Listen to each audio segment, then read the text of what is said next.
नमस्कार, मैं Divya. Daily UP में आपका स्वागत है। आज है 16 सितंबर, दिन शनिवार। खबरों की ओर बढ़ने से पहले एक नजर सुर्खियों पर। अब यूपी सरकार के इस नीति से भीषण गर्मी से भी आम लोग नहीं होंगे बेहाल। यूपी के इस मास्टर प्लान से भविष्य में भारत को मिलेगी ओलंपिक की मेजबानी। यूपी में नई धान खरीद नीति से संबंधित जानने की प्रमुख बातें। पीएम विश्वकर्मा योजना के तहत लाभार्थियों को 500 रुपए मिलेंगे भत्ते। यूपी में सड़क हादसे को रोकने के लिए बसों में लगेंगी ये डिवाइस। चलिए बढ़ते हैं उत्तर प्रदेश के अब तक की 25 बड़ी खबरों की ओर विस्तार से।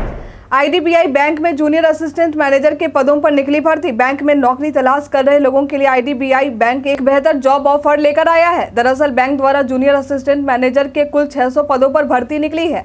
इच्छुक अभ्यर्थी इसके आधिकारिक वेबसाइट idbibank.in पर जाकर आवेदन कर सकते हैं। यदि इसके शैक्षणिक योग्यता की बात करें तो उम्मीदवार को किसी भी मान्यता प्राप्त यूनिवर्सिटी से किसी भी विषय में ग्रेजुएशन की डिग्री प्राप्त हो। वहीं न्यूनतम आयु 20 वर्ष और अधिकतम आयु 25 वर्ष तय की गई है। चयन प्रक्रिया लिखित परीक्षा और पर्सनल इंटरव्यू के तहत किया जाएगा। यदि आवेदन शुल्क की बात करें तो जनरल कैटेगरी के उम्मीदवार को 1000 रुपए और आरक्षित वर्गों को 200 रुपए देने होंगे। आवेदन करने की अंतिम तारीख 30 सितंबर 2023 है। अब यूपी सरकार के इस नीति से भीषण गर्मी में भी आम लोग नहीं होंगे बेहाल। इस बार की गर्मी में जुलाई का महीना सबसे गर्म महीना रिकॉर्ड किया गया। हर साल गर्मी में लोगों का हाल बेहाल होता नजर आता है, खासकर मध्यम और निचले तबके के परिवार के लिए। बढ़ती भीषण गर्मी और इस वजह से आम जनता की बढ़ती परेशानी को देखते हुए योगी सरकार एक बड़ा कदम उठाने वाली है। दरअसल तेलंगाना राज्य के तर्ज पर उत्तर प्रदेश में भी कूल रूफ नीति लागू करने की तैयारी की जा रही है। इस नीति के तहत घर का डिजाइन कुछ इस तरीके से होगा कि यदि छत पर सूर्य की किरणें आती हैं तो यह सूर्य की किरणों को रिफ्लेक्ट कर देगा और घर ठंडा रहेगा, जिससे भीषण गर्मी में भी आम लोगों को अधिक गर्मी का एहसास नहीं होगा। आवास विभाग को इस नीति की जिम्मेदारी भी सौंपी जा चुकी है, जहां आवास विभाग द्वारा तैयारी भी शुरू की जा चुकी है। शासन और अधिवक्ता के बीच सहमति के बाद प्रदेश में वकीलों की हड़ताल हुई खत्म। उत्तर प्रदेश में बीते 15 दिनों से चल रही वकीलों की हड़ताल अब खत्म हो चुकी है। दरअसल पुलिस ने कथित तौर पर एक महिला अधिवक्ता और उसके पिता के खिलाफ 29 अगस्त को पुलिस से झड़प के आरोप में मामला दर्ज किए जाने का विरोध कर रहे वकीलों पर लाठीचार्ज किया था, जिस वजह से 30 अगस्त से घटना के विरोध में प्रदेश के वकील हड़ताल पर थे। बता दें कि वकीलों की मांग को पूरी करने का आश्वासन योगी सरकार की तरफ से दिया गया है। यूपी बार काउंसिल और शासन के बीच बैठक में कई मामलों पर सहमति बनी है, जिसमें हापुड़ के एडिशनल एसपी को हटाने व दोषी पुलिस कर्मियों को सस्पेंड किए जाने पर सहमति बनी है। कई कारणों से दर्ज है भारत के इतिहास में आज की तारीख। आज के ही दिन वर्ष 1916 में शास्त्रीय गायिका और अभिनेत्री MS सुब्बालक्ष्मी का जन्म हुआ था। ये देश के सबसे बड़े नागरिक सम्मान भारत रत्न से सम्मानित हो चुकी हैं। आज के ही दिन अंतर्राष्ट्रीय स्तर पर विश्व ओजोन दिवस मनाया जाता है। आज के ही दिन इंटरनेशनल कार्डियोलॉजी के लिए अंतर्राष्ट्रीय दिवस मनाते हैं। आज के ही दिन अंतर्राष्ट्रीय तटीय स्वच्छता दिवस मनाते हैं। यूपी के इस मास्टर प्लान से भविष्य में भारत को मिलेगी ओलंपिक की मेजबानी। ओलंपिक सिटी और ओलंपिक विलेज यमुना प्राधिकरण के सेक्टर 22 में विकसित करने की तैयारी है। इसके लिए 442 हेक्टेयर जमीन को मास्टर प्लान 2041 में आरक्षित किया गया है। यह ओलंपिक सिटी कई अत्याधुनिक सुख सुविधाओं से बनाया जाएगा। इसमें कुल 29 स्टेडियम बनाए जाने हैं। यदि ओलंपिक विलेज की बात करें तो इसे 52 हेक्टेयर में विकसित किए जाएंगे। वहीं ओलंपिक सिटी को 390 हेक्टेयर भूमि में विकसित करने की तैयारी है। जल्द ही इस पर यूपी सरकार की मंजूरी मिलने की उम्मीद है। यमुना प्राधिकरण की तरफ से इसे मंजूरी मिल चुकी है। यमुना प्राधिकरण के अफसरों के मुताबिक भविष्य में भारत को ओलंपिक की मेजबानी मिलेगी। ऐसे में एक जगह ओलंपिक के खेलों के स्टेडियम होने जरूरी है। खेल गतिविधियों के विकसित होने से यमुना प्राधिकरण में रहने वाले लोगों और आसपास के निवासियों को फायदा मिलेगा। प्राइमरी स्कूलों के गलत रिपोर्ट देने के मामले में बेसिक शिक्षा अधिकारियों को मिली चेतावनी। यूपी के कक्षा 1 से लेकर 8 तक के प्राइमरी स्कूलों के बारे में रिपोर्ट पोर्टल पर अपलोड किए गए थे, लेकिन जब फील्ड सर्वेक्षण हुए तो पोर्टल पर अपलोड रिपोर्ट और ग्राउंड सर्वे के दौरान मिली सूचनाएं दोनों ही अलग थी। इसे लेकर 40 से भी अधिक बेसिक शिक्षा अधिकारियों को उनके खिलाफ कार्रवाई की चेतावनी स्कूल महानिदेशालय द्वारा दी गई है। बता दें कि 97% विद्यालयों में पूर्ण रूप से क्रियाशील बालिका शौचालयों का उल्लेख मार्च 2023 तक किया गया है, लेकिन यूनिसेफ की रिपोर्ट के मुताबिक मुश्किल से 78% बालिका शौचालय ही क्रियाशील हैं। इसके अलावा 15 आकांक्षात्मक विकास खंडों के प्राथमिक विद्यालयों में 50% से कम विद्यालयों में बालिकाओं के लिए बने शौचालय ही क्रियाशील पाए गए हैं। साथ ही निर्देश देते हुए कहा गया है कि जिन विद्यालयों में किसी स्तर पर कमी रह गई है तो उसे तत्काल दुरुस्त कर पोर्टल पर अपलोड किया जाए।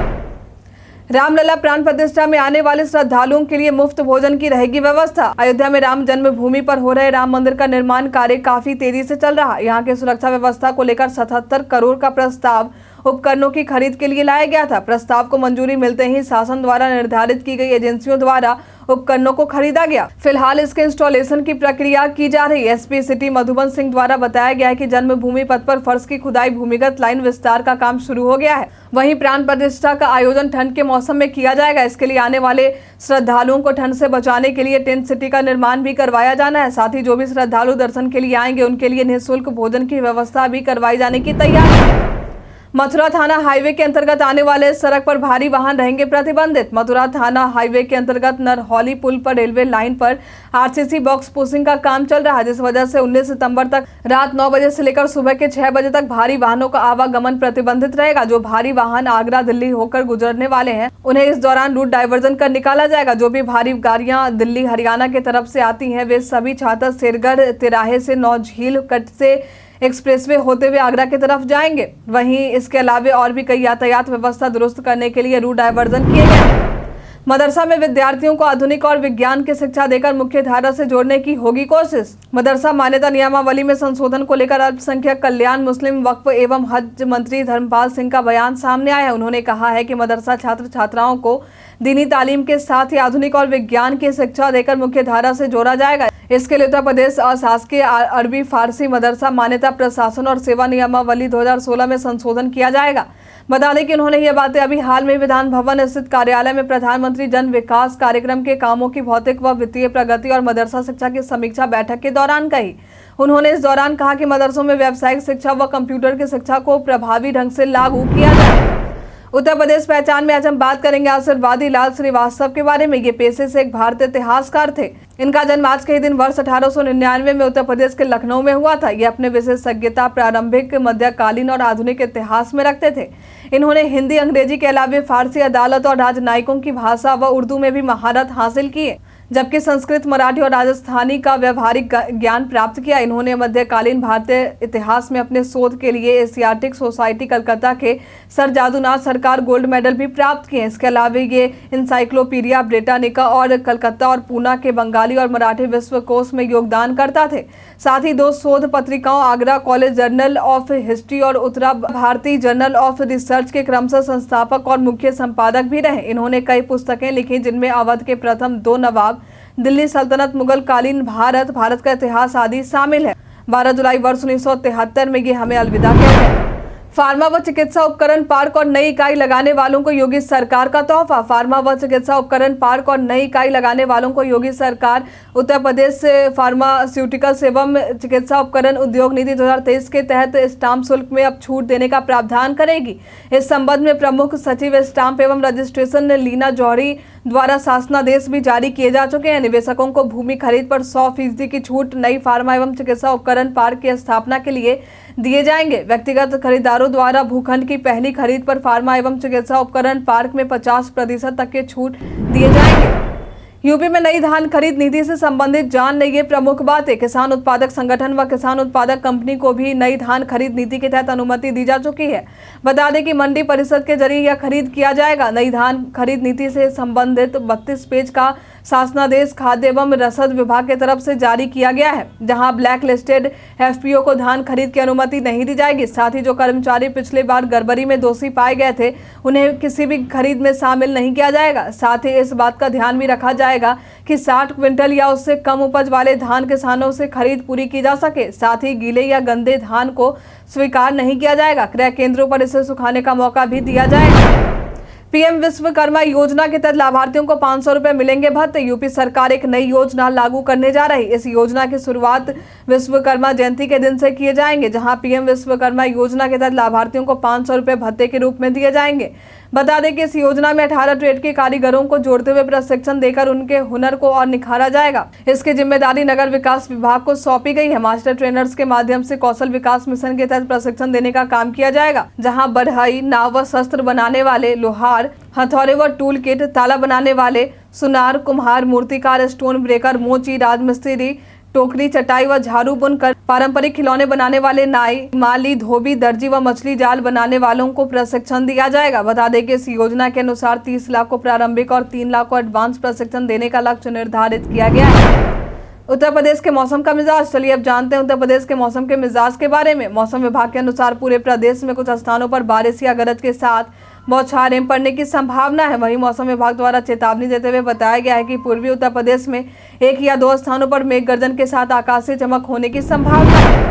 काशी विश्वनाथ धाम में टूटा रिकॉर्ड। हर महीने दर्शन के लिए पहुंच रहे लाखों श्रद्धालु। श्री काशी विश्वनाथ धाम लोकार्पण के बाद आए दिन नया रिकॉर्ड बनता जा रहा है। अभी हाल में ही सबसे ज्यादा चढ़ावा चढ़ाने का रिकॉर्ड भी सामने आया था, जो अब अधिक से अधिक श्रद्धालुओं के आने का रिकॉर्ड भी बन रहा। दरअसल बीते 22 महीने में 11.72 करोड़ से भी ज्यादा भक्तों द्वारा यहां हाजिरी लगाई जा चुकी है। वहीं प्रदेश के सीएम खुद 100 से भी अधिक बार यहां आकर दर्शन कर चुके हैं। यहां गर्मी, ठंडा या बरसात के मौसम में श्रद्धालुओं को अधिक परेशानी का सामना ना करना पड़े, इसके लिए एक से एक बेहतर इंतजाम किए गए हैं। श्रद्धालुओं को तेज धूप में तपने से बचाने के लिए जर्मन हैंगर, मैट, कूलर, पीने का पानी, साथ ही दिव्यांगजनों के लिए व्हील चेयर की व्यवस्था भी की गई है। मिली जानकारी के अनुसार जब से काशी विश्वनाथ धाम का लोकार्पण हुआ है, तब से यहाँ हर महीने न्यूनतम 31 लाख और अधिकतम 95 लाख तक श्रद्धालु दर्शन के लिए पहुंचते हैं। पाकिस्तान के एशिया कप 2023 में फाइनल रेस से बाहर होने पर शोएब अख्तर ने कही ये बात। एशिया कप 2023 के मुकाबले में श्रीलंका ने पाकिस्तान को फाइनल के रेस से बाहर कर दिया। एशिया कप टूर्नामेंट से बाहर होने के बाद शोएब अख्तर का बड़ा बयान सामने आया है। उन्होंने कहा है कि कभी पाकिस्तान भारत का फाइनल नहीं हो सकता। उन्होंने कहा कि एशिया कप में पहली बार भारत पाक फाइनल का मौका गंवा दिया। इस दौरान उन्होंने वनडे में डेब्यू करने वाले तेज गेंदबाज अमान खान की जमकर तारीफ भी की। उन्होंने बताया कि जो मैच पाकिस्तान के पक्ष में बना था, वह सब जमान खान ने किया था। लोकसभा चुनाव को देखते हुए बीजेपी ने पूरे यूपी में नई टीम का किया ऐलान। बीते शुक्रवार को उत्तर प्रदेश में भाजपा जिलाध्यक्षों की सूची जारी हो चुकी है। नए जिलाध्यक्षों के नामों का ऐलान भाजपा प्रदेश अध्यक्ष भूपेंद्र सिंह द्वारा किया गया। ब्रज से बुंदेलखंड तक नए सूची में आपको बदलाव देखने को मिलेंगे। यूपी में बीजेपी के इस नए टीम का ऐलान आगामी लोकसभा चुनाव को ध्यान में रखते हुए किया गया है। इसे लेकर काफी समय से चर्चा भी की जा रही थी। भाजपा द्वारा पूरे प्रदेश को संगठन के लिहाज से 6 हिस्सों में बांटा गया, जिनमें काशी, अवध, पश्चिम ब्रज, गोरखपुर और कानपुर भी शामिल है। जिलाध्यक्षों के इस नए सूची में युवाओं पर अधिक जोर देखने को मिला है। यूपी के इस कारीगर की आनंद महिंद्रा ने भी की तारीफ। यूपी के हरदोई में एक कारीगर ने अपने कारीगरी से आनंद महिंद्रा तक का ध्यान अपनी तरफ खींच लिया। दरअसल इस कारीगर ने एक टीले को खुरपी और फावड़े से काटकर 2 मंजिला इमारत तैयार कर दी है। इस इमारत में 11 कमरे, गैलरी, कई सीढ़ियां और एक इबादत गाह भी है। इस अनूठी कारीगरी को देख आनंद महिंद्रा ने ट्वीट करते हुए कहा कि ऐसा कारनामा बिल्कुल अनोखा है। यह खूबसूरती की चीज है। वह आदमी एक मूर्तिकार है। हमें उसके जैसे कई और नवोन्मेषी और वास्तुकारों की जरूरत है। बता दें कि आनंद महिंद्रा ने अपने ऑफिशियल ट्विटर हैंडल पर इस इमारत के वीडियो को भी शेयर किया है। उत्तर प्रदेश पर्यटन में आज हम बात करेंगे कुशीनगर संग्रहालय के बारे में। यह संग्रहालय उत्तर प्रदेश के कुशीनगर जिले में स्थित है, जो कि इस क्षेत्र में संबंधित इतिहास और यहाँ की संस्कृति को प्रदर्शित करता है। यहाँ आपको कई पुरातत्व चीजें देखने को मिलती हैं। यहाँ विशेष रूप से गौतम बुद्ध से जुड़ी चीजें आपको देखने को मिलेंगी। इस संग्रहालय में आकर्षण का सबसे मुख्य केंद्र यहाँ गौतम बुद्ध की रखी प्रतिमा है। यह प्रतिमा आपको ध्यान मुद्रा में देखने को मिलेगी। इसके अलावा यहाँ वास्तुकला के अवशेष, पीतल की मूर्तियां, बैनर, फोटो, सिक्के, ईंटें और भी कई ऐतिहासिक और आकर्षक चीजें देखने को मिल जाएंगी। हर सोमवार को यह संग्रहालय बंद रहता है। संग्रहालय सुबह 10 बजे से लेकर शाम 5 बजे तक खुला रहता है। यदि आप ऐतिहासिक चीजों की जानकारी लेने में इच्छुक रहते हैं तो यहाँ पर आप आ सकते हैं। यूपी में सड़क हादसों को रोकने के लिए बसों में लगेंगी ये डिवाइस। सड़क हादसों पर लगाम लगे, इसके लिए सरकार द्वारा कई प्रयास किए गए। अब इसी कड़ी में परिवहन निगम प्रशासन द्वारा यात्रियों की सुरक्षा के लिए बसों में एंटी स्लीपिंग डिवाइस लगाने की तैयारी है। इस डिवाइस को बस के स्टीयरिंग पर लगाया जाएगा। यह सेंसर युक्त एंटी स्लीपिंग डिवाइस है। इस डिवाइस के लगने से ड्राइवर को वाहन चलाते समय नींद या झपकी आने पर अलार्म अलर्ट कर देगा। बता दें कि लखनऊ से दिल्ली व देहरादून जाने वाले बसों में ही फिलहाल इस डिवाइस का ट्रायल किया गया है। काम की बात में आज हम जानेंगे इंडियन रेलवे के इस नए नियम के बारे में। देश की एक बड़ी आबादी यात्रा के लिए भारतीय रेलवे का सहारा लेती है। ऐसे में भारतीय रेलवे भी अपने यात्रियों के लिए कई तरह की सुविधा और सुरक्षा के लिए कदम उठाते रहता है। इन्हीं में से एक है इमरजेंसी अलार्म चेन। यदि ट्रेन में किसी तरह की आपात की स्थिति बनती है तो इस दौरान यह इमरजेंसी अलार्म चेन काम आता है। जैसे ट्रेन में आग लग जाना, किसी बुजुर्ग या विकलांग व्यक्ति की ट्रेन छूट जा रही हो या किसी बच्चे का रेलवे स्टेशन पर छूट जाना, या अचानक से किसी भी व्यक्ति की तबीयत खराब हो जाना या चोरी डकैती की स्थिति में इस इमरजेंसी चेन को खींचना सही माना जाता है। लेकिन कई बार लोग इसका गलत इस्तेमाल भी करते नजर आते हैं। कई बार लोग इस स्टेशन पर स्टॉपेज नहीं है वहां भी चेन खींचकर ट्रेन रोकने का प्रयास करते हैं। लेकिन याद रखें, आप यदि गलती से भी ऐसा करते पकड़े गए तो आप पर सख्त कार्रवाई की जा सकती है। रेलवे के अधिनियम 1989 की धारा 141 के तहत कार्रवाई की जा सकती है जो मजाक में चेन पुलिंग करते हैं, जिसके अंतर्गत जेल या 1000 रुपए का जुर्माना या दोनों ही हो सकता है। साथ ही हमेशा के लिए सरकारी नौकरी से भी वंचित किया जा सकता है। सपा नेता और पूर्व मंत्री आजम खां के घर स्थानीय पुलिस के साथ फोर्स के जवान दिखे तैनात। बीते तीसरे दिन भी समाजवादी पार्टी के राष्ट्रीय महासचिव और पूर्व मंत्री आजम खां के घर आयकर विभाग की छापेमारी देखी गई। इस दौरान जौहर यूनिवर्सिटी को संचालित करने वाले मौलाना मोहम्मद अली जौहर ट्रस्ट से संबंधित दस्तावेजों की छानबीन की गई। घर के बाहर स्थानीय पुलिस व फोर्स के जवान भी तैनात दिखे। वहीं मीडिया द्वारा जब सवाल जवाब किया गया तो इस दौरान वे सवालों का जवाब देने से बचते नजर आए। उन्होंने कहा कि अभी कुछ नहीं कह सकते, जब जांच खत्म हो जाएगी तब बताएंगे। बता दें कि आयकर विभाग की तरफ से इस मामले को लेकर फिलहाल कोई आधिकारिक जानकारी नहीं दी गई। एक बार फिर से भ्रष्टाचार में पूर्वोत्तर रेलवे के प्रमुख मुख्य सामग्री प्रबंधक केसी जोशी का नाम आया सामने। अभी हाल में ही रिश्वतखोरी में गिरफ्तारी और 2.64 करोड़ रुपए की बरामदगी पूर्वोत्तर रेलवे के प्रमुख मुख्य सामग्री प्रबंधक के घर से हुई थी। अब इससे लेकर एक और बड़ा खुलासा सामने आया। दरअसल पूर्वोत्तर रेलवे के प्रमुख मुख्य सामग्री प्रबंधक केसी जोशी के बैंक खाते से अब तक 1 करोड़ और 40 लाख रुपए बरामद किए गए हैं। बता दें कि इस विभाग को पूरे जोन में हर खरीद और आपूर्ति की जिम्मेदारी रहती है। विभाग पहले भी भ्रष्टाचार को लेकर बदनाम हो चुका है। खाते में इतने रुपए के बरामदगी के बाद सीबीआई द्वारा आय से अधिक संपत्ति के मामले दर्ज किए जाएंगे। सीएम योगी ने बताया उत्तर प्रदेश में निवेश का बेहतरीन है वातावरण। इंडियन स्टील एसोसिएशन द्वारा होटल ताज में आयोजित समिट को संबोधित करने के दौरान सीएम योगी द्वारा कहा गया कि उत्तर प्रदेश भारत के ग्रोथ इंजन के रूप में पूरी तत्परता के साथ कार्य कर रहा है। सही मायने में कहा जाए तो यूपी अब भारत के विकास यात्रा का अभिन्न अंग बन चुका है। आगे उन्होंने कहा कि उत्तर प्रदेश में निवेश का बेहतरीन वातावरण है। आपके निवेश की सुरक्षा की गारंटी सरकार की है। इस दौरान सीएम योगी ने निवेशकों को सरकार की तरफ से हर तरह के सहयोग देने को लेकर भी आश्वस्त किया। उन्होंने बताया कि 6 वर्षों में राज्य की कानून व्यवस्था सुदृढ़ हुई है। 2019 के प्रयागराज में कुंभ में 24 करोड़ श्रद्धालु आए, लेकिन कोई अराजकता नहीं फैली। टेक ज्ञान में आज हम बात करेंगे आईफोन 12 के इस खतरनाक सच के बारे में। कई लोगों के बीच आईफोन का एक अलग ही क्रेज देखा जाता है। अभी हाल में ही आईफोन 15 सीरीज भी लॉन्च होने वाला है, लेकिन क्या आपको पता है कि आईफोन के सीरीज में से एक आईफोन 12 के बिक्री पर फ्रांस में रोक लगा दी गई है। इसकी सबसे बड़ी वजह है आईफोन 12 से निकलने वाले रेडिएशन। इस फोन के बॉडी से इलेक्ट्रोमैग्नेटिक रेडिएशन निकलते हैं, जो कि लोगों के लिए काफी हानिकारक हो सकता है। आज के लिए फिलहाल इतना ही। अब हम प्रतिदिन आपसे 5 ऐसे जरूरी सवाल पूछेंगे और उसके जवाब बताएंगे, जो कि स्टेट पीसीएस, पुलिस दरोगा समेत एसएससी जैसे अन्य प्रतियोगी परीक्षाओं में काम आएंगे।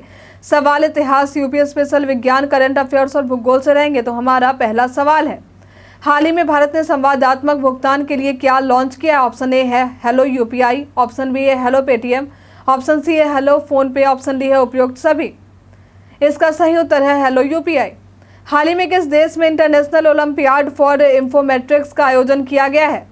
ऑप्शन ए है जापान, ऑप्शन बी है हंगरी, ऑप्शन सी है श्रीलंका, ऑप्शन डी है ऑस्ट्रेलिया। इसका सही उत्तर है हंगरी। हाल ही में कब विश्व आत्महत्या रोकथाम दिवस मनाया गया है? ऑप्शन ए है 7 सितंबर, ऑप्शन बी है 9 सितंबर, ऑप्शन सी है 10 सितंबर, ऑप्शन डी है 11 सितंबर। इसका सही उत्तर है 10 सितंबर। उत्तर प्रदेश में वर्षा ऋतु के मौसम में लगभग कितनी प्रतिशत वर्षा होती है? ऑप्शन ए है 50 से 60%, ऑप्शन बी है 65 से 70%, ऑप्शन सी है 70 से 75%, ऑप्शन डी है 75 से 80%। इसका सही उत्तर है 75 से 80%। राज्य में सर्वाधिक होने वाले आम की प्रजाति निम्न में से कौन सी है? ऑप्शन ए है लंगड़ा, ऑप्शन बी है दशहरी, ऑप्शन सी है चौसा, ऑप्शन डी है सफेदा। इसका सही उत्तर है दशहरी। सवाल जवाब के दौर अब समाप्त होते हैं। आप में से कितने लोगों ने हमारे सवाल का सही जवाब दिया, कमेंट करके जरूर बताएं। वीडियो के अंत में हम उनका नाम जरूर लेंगे। उत्तर प्रदेश के तमाम खबरों के साथ बने रहने के लिए देखते रहे डेली यूपी। और साथ ही अगर आप यूट्यूब से देख रहे हैं तो चैनल को सब्सक्राइब करें। अगर आप फेसबुक से देख रहे हैं तो पेज को लाइक करना ना भूलें। और हाँ, आप उत्तर प्रदेश के जिस भी क्षेत्र से देख रहे हो उस क्षेत्र का नाम हमें हमारे कमेंट सेक्शन बॉक्स में लिखकर जरूर बताएं। धन्यवाद।